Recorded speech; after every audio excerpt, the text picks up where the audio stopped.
वर्णिवेशरमणीय दर्शनं मन्दहासरुचिराननाम्बुजं भुजितं सुरनरोत्तमैर्मुदा धर्मनन्दनमहं विचिन्तये। असतो मा षड्गमय तमसो मा ज्योतिर्गमय मृत्युर्मा अमृतं गमयः। ओम शान्तिः शान्तिः शान्तिः। अस्मद्गुरुसमारम्भां नाथयामुनमध्यमां लक्ष्मीवल्लभपर्यन्तां वन्दे गुरुपरम्परा। આજની જ્ઞાન સભાની અંદર પધારનારા બધા જ ભગવદ્ ભક્તોને વેદાંતાચાર્ય પુરાણ ઇતિહાસ આચાર્ય એમએ ફિલોસોફી શાસ્ત્રી રાકેશભાઈના હિતપૂર્વક જય સ્વામિનારાયણ। ભક્તો, આજની આ જ્ઞાન સભાની અંદર આપણે બધા શ્રીમદ ભાગવતના દસમ સ્કંદના 12મા અધ્યાયમાં ભગવાન શ્રી કૃષ્ણએ અઘાસુરનો ઉદ્ધાર કર્યો હતો તે અઘાસુરના પૂર્વજન્મની કથા જે છે એ શ્રવણ કરશું। તો બધા જ શ્રોતાગણો શ્રીમદ ભાગવત અને ગર્ગ સંહિતાના માધ્યમથી અઘાસુરનો વધ તથા અઘાસુરના પૂર્વજન્મની કથા જે છે એ એકાગ્ર મને શ્રવણ કરીને એને આત્મસાત કરી લેજો। શ્રીમદ ભાગવતના દસમ સ્કંદના 12મા અધ્યાયની અંદર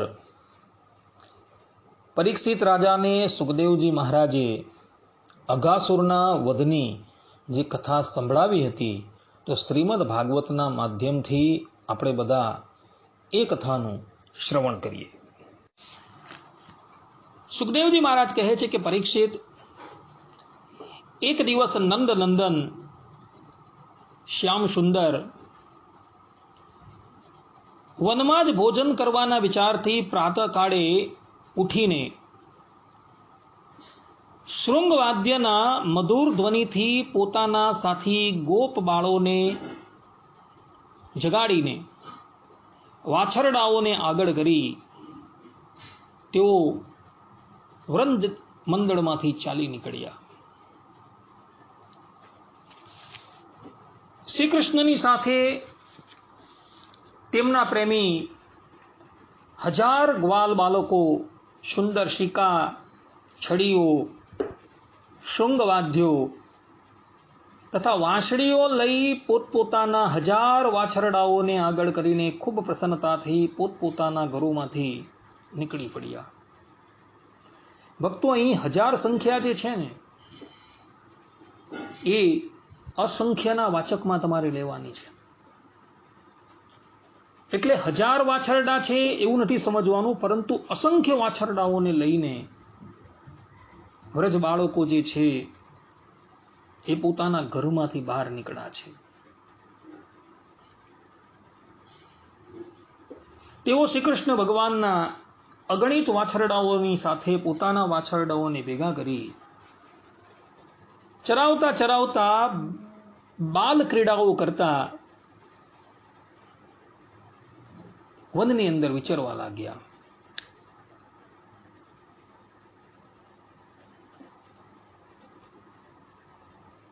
તે વખતે ગોપ બાળકોએ કાચના ચરોથીના મણીઓના તથા સુવર્ણના આભૂષણો પહેરેલા હતા।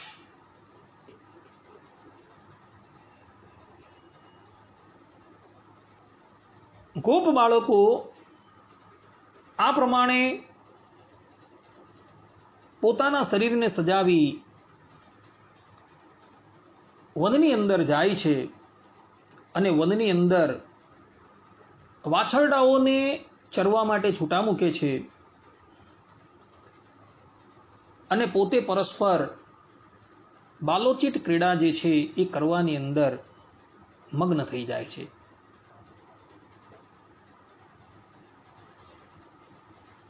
એવા સમયની અંદર કંસ રાજાએ મોકલેલો એક અઘાસુર નામનો દૈત્ય વૃંદાવનની અંદર આવેલો। એ ભગવાન શ્રી કૃષ્ણની અને આ ગોપ બાળકોની ક્રીડા જે છે એ જોઈ ન શક્યો। તેના હૃદયની અંદર અતિશય બળતરા થવા લાગી. ભક્તો, આ અઘાસુર એટલો બધો ભયંકર હતો કે અમૃત પાન કરીને અમર થયેલા દેવતાઓ જે છે ને,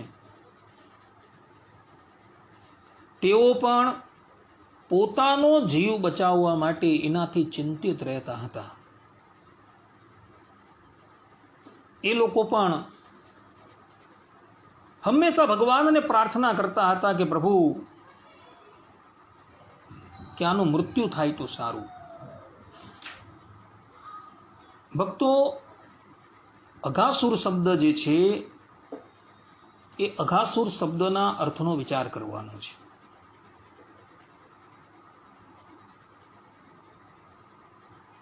અઘ એટલે શું? તો અઘ શબ્દનો અર્થ થાય છે પાપ.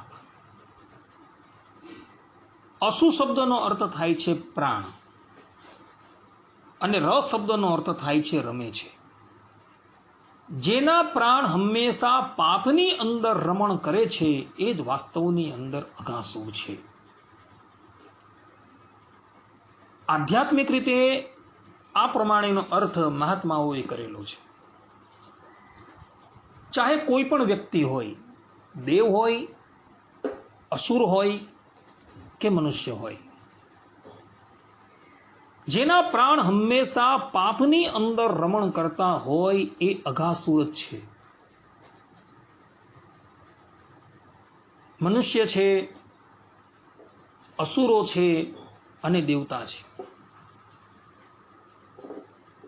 એ હંમેશા પાપની અંદર જ રમણ કરતા હોય છે. મોટે ભાગના મનુષ્ય છે, અસુરો છે અને દેવતાઓ પણ. દેવતાઓની અંદર પણ પરસ્પર સ્પર્ધા ચાલતી હોય છે. એકબીજાથી ઉચ્ચ સ્થાન જ્યારે એ લોકો જુએ છે ત્યારે એનાથી હંમેશા ઈર્ષ્યા કરતા હોય છે. ઉપનિષદની અંદર આવે છે કે દેવરાજ ઇન્દ્ર પણ મનમાં એવી ઈચ્છા રાખે છે કે મને બ્રહ્માજીનું પદ પ્રાપ્ત થાય તો કેટલું સારું. આમ જેનું મન હંમેશા પાપની અંદર રમણ કરતું હોય એ જ અઘાસુર છે. ને અઘાસુર આજે વૃંદાવનની અંદર આવીને મુખ પોળું કરીને બેઠેલું છે.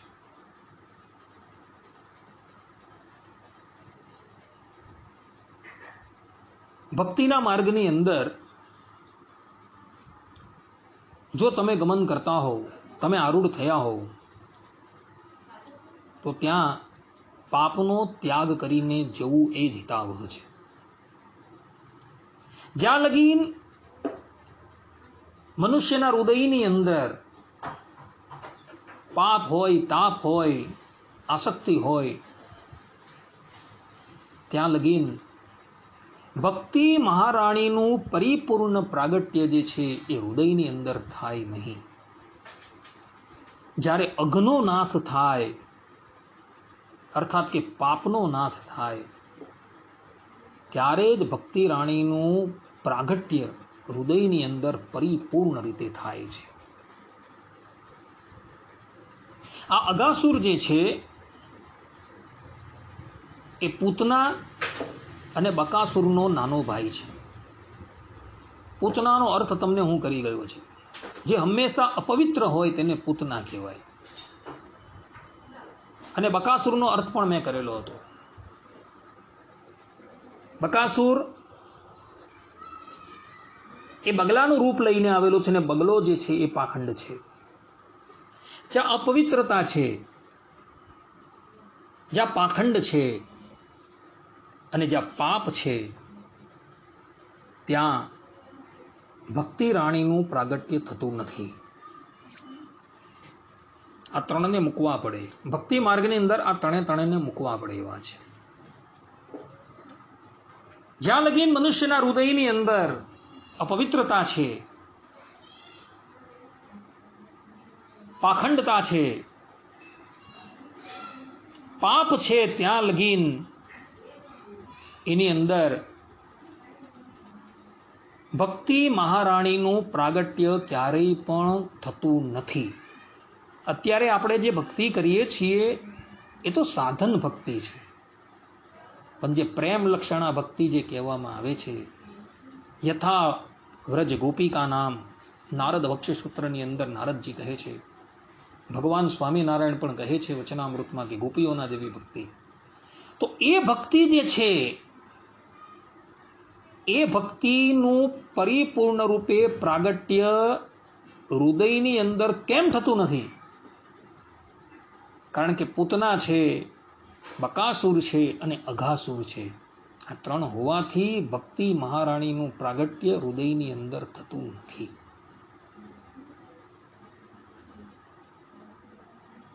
અપવિત્રતાનો ત્યાગ કરી દીધો, પાખંડનો ત્યાગ કરી દીધો, પરંતુ હજુ હૃદયની અંદર પાપ છે. અઘાસુર મુખ પોળું કરીને બેઠેલો છે, અને જ્યાં લગીન પાપ છે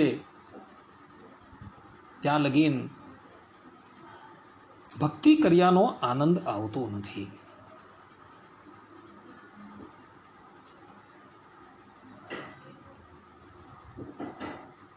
અઘાસુરને જોઈને ગોપ બાળકો મનમાં વિચાર કરવા લાગ્યા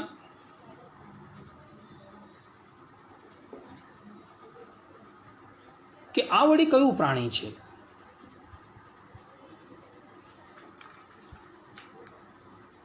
અઘાસુરનું સ્વરૂપ બહુ ભયાનક હતું.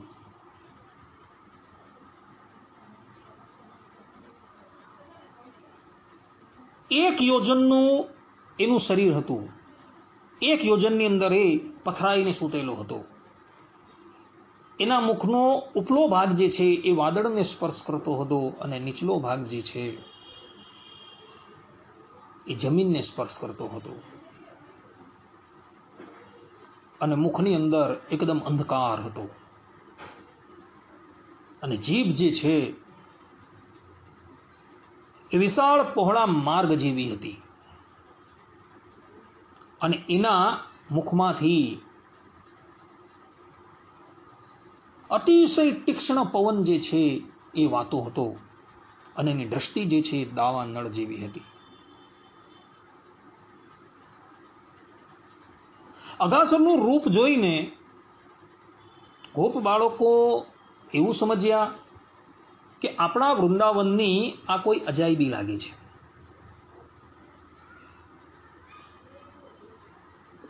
એટલે એ લોકો વિચારો કરવા લાગ્યા કે ભાઈ આપણે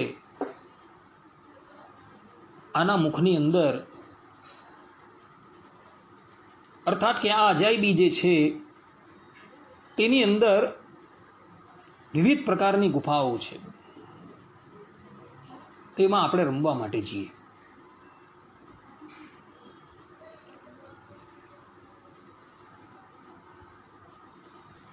એટલે ગોપ બાળકો જે છે એ બધા જ પોતાની ગાયોને લઈને એ અઘાસુરના મુખની અંદર પ્રવેશ કરે છે.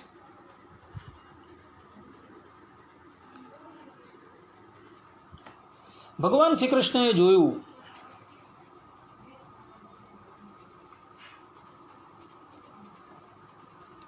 કે મારા મિત્રો છે તથા મારા વાછરડાઓ જે છે, જેનો એક જ હું સહારો છું, એ આ અઘાસુરના મુખની અંદર પ્રવેશ કરી રહ્યા છે. એ લોકો કેવલ મારા ભરોસે જ રહ્યા છે. એ લોકો એવું વિચારે છે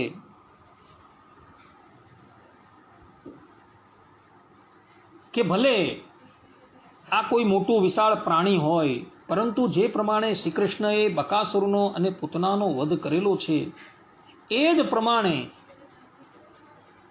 આ પણ જો કોઈ પ્રાણી હશે તો આ શ્રી કૃષ્ણ જે છે આપણા બાલ સખા એનો વધ કરી દેશે. એટલે આપણે આપણા રક્ષણની કોઈ ચિંતા નથી.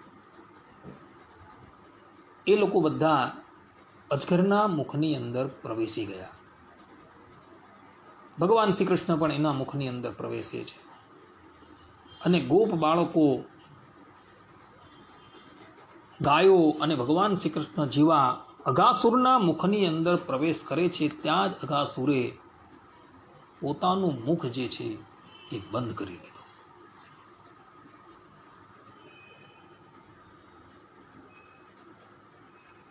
અઘાસુર વાછરડાઓ, ગોપકુમારો અને ભગવાન શ્રી કૃષ્ણને પોતાની દાઢોથી ચાવીને ચૂરો કરી નાખવાનું ઈચ્છતો હતો. અગાસુરના મુખની અંદર ભગવાન પ્રવેશી ગયા છે. એણે મુખ બંધ કરી દીધું છે.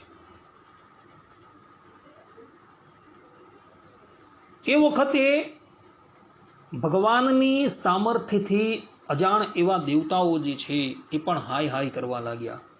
કારણ કે અગાસુરે મુખ બંધ કરી દીધું એટલે દેવતાઓને એમ કે ભગવાન શ્રી કૃષ્ણ જે છે એ હવે મૃત્યુ પામ્યા. પરંતુ ભગવાન શ્રી કૃષ્ણએ અગાસુરના મુખની અંદર પ્રવેશ કરતા પોતાનું શરીર જે છે એ એટલું બધું વધાર્યું કે એને લઈને અગાસુરનું ગળું જે છે એ રૂંધાઈ ગયું. તેની આંખો જે છે એ બહાર આવી ગઈ. એ વ્યાકુળ થઈને ખૂબ તરફડવા માંડ્યો અને અંતે એનો પ્રાણ જે છે એ બ્રહ્મરંધ્ર ભેદીને બહાર નીકળી ગયું.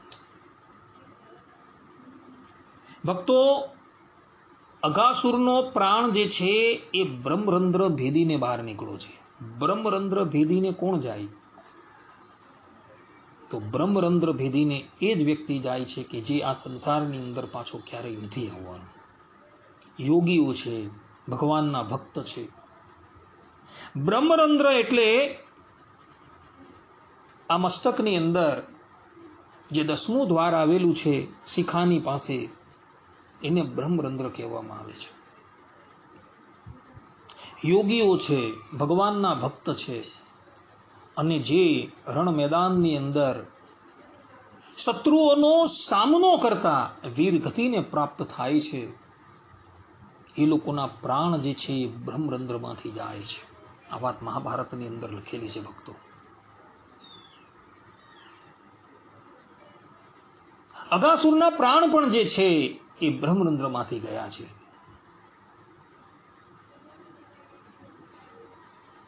અગાસુરના મુખની અંદર વાછરડાઓ અને ગોપ બાળકો પ્રવેશેલા હતા અને એણે મુખ બંધ કરી દીધું અને અગાસુરના મુખમાંથી જે શ્વાસ નીકળતો હતો એને લઈને બધા જ વાછરડાઓ અને ગોપ બાળકો જે છે એ મૃત્યુ પામેલા હતા. પરંતુ ભગવાન શ્રી કૃષ્ણએ પોતાની અમૃતમયી દ્રષ્ટિથી એ બધી જ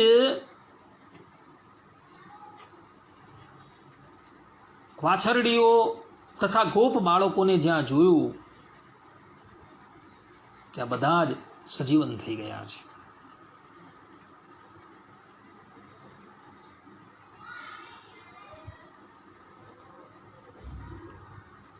ત્યાર પછી આ અગાસુરનું જે શરીર જે છે એ કેટલાય દિવસ પર્યંત ગોપ બાળકોના ક્રીડાનું સ્થાન બની ગયું હતું.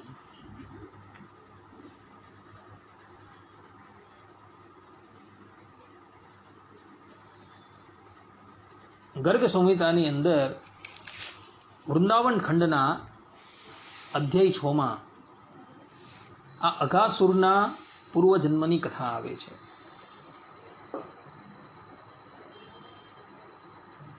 વાત એવી હતી કે શંખાસુર નામનો એક અસુર હતો અને એના પુત્રનું નામ હતું અઘ. આ અઘ જે છે ને એ મહાબળવાન હતો અને યુવા અવસ્થાની અંદર એનું રૂપ પણ જે છે એ દ્વિતીય કામદેવના જેવું હતું. એને એના રૂપનું બહુ અભિમાન હતું. એક દિવસની વાત છે,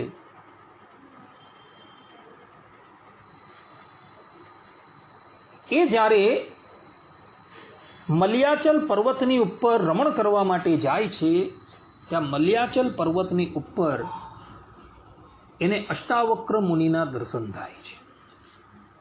ભક્તો, આ અષ્ટાવક્ર મુનિ જે છે ને, એનું શરીર તમે જોવો ને તો 8 અંગે ટેડું છે.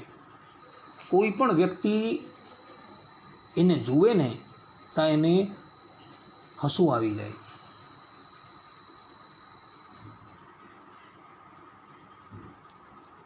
એમનું શરીર 8 પ્રકારે વાંકું છે. એનું કારણ મહાભારતની અંદર આપેલું છે.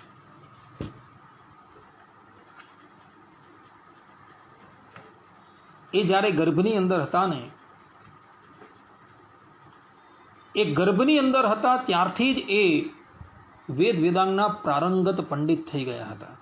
અને પોતાના પિતા જ્યારે અન્ય વિદ્યાર્થીઓને પાઠ આપતા હતા અને એ પાઠની અંદર કદાચ એ ભૂલ કરી દે તો એ ગર્ભની અંદર રહેલા જે અષ્ટાવક્ર ઋષિ જે છે એ પિતાજીને સલાહ આપે કે પિતાજી આ પાઠ તમે ગલત બોલેલા છે. આમ ઘણી વખત પિતાજીને જ્યારે એમણે સલાહ આપી એટલે એના પિતા જે છે ક્રોધાયમાન થઈ ગયા હતા અને એને શાપ આપી દે છે કે તારું જ્યારે પ્રાગટ્ય થશે ત્યારે તું 8 જગ્યાએથી વાંકો થઈને પ્રગટ થશે. એટલે માટે 8 જગ્યાએથી એ વક્ર હોવાથી એને અષ્ટવક્ર તરીકે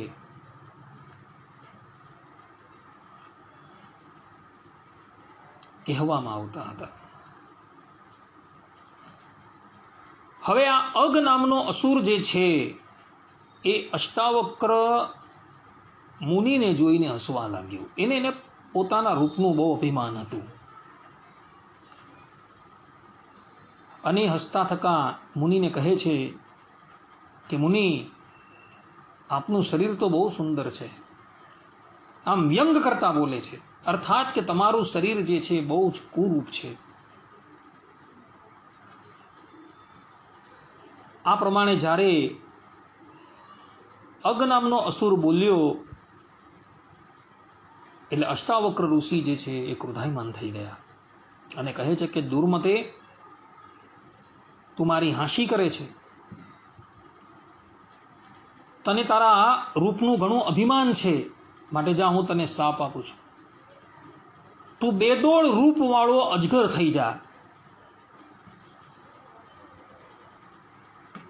અને વાંકી ચૂકી ગતિથી ચાલનારો થા. ઋષિએ જ્યાં શાપ આપ્યો ત્યાં જ આ અઘાસુર જે છે ઋષિના ચરણમાં પડી ગયો અને ઋષિને કહે છે કે કૃપાનાથ, અમારા અપરાધોને ક્ષમા કરો, મારા પર અનુગ્રહ કરો. ત્યારે ઋષિ કહે છે કે કોટી કોટી કામદેવના મનને પણ મથી નાખનારા શ્રી કૃષ્ણ ભગવાન જ્યારે તારા મુખની અંદર પ્રવેશ કરશે ત્યારે તું આ સર્પનો દેહ ત્યાગ કરશે અને એમના ધામની અંદર પ્રવેશ પામશે. આ પ્રમાણેનો આશીર્વાદ આપી મુનિ પોતાના ગંતવ્ય સ્થાન પર જતા રહે છે.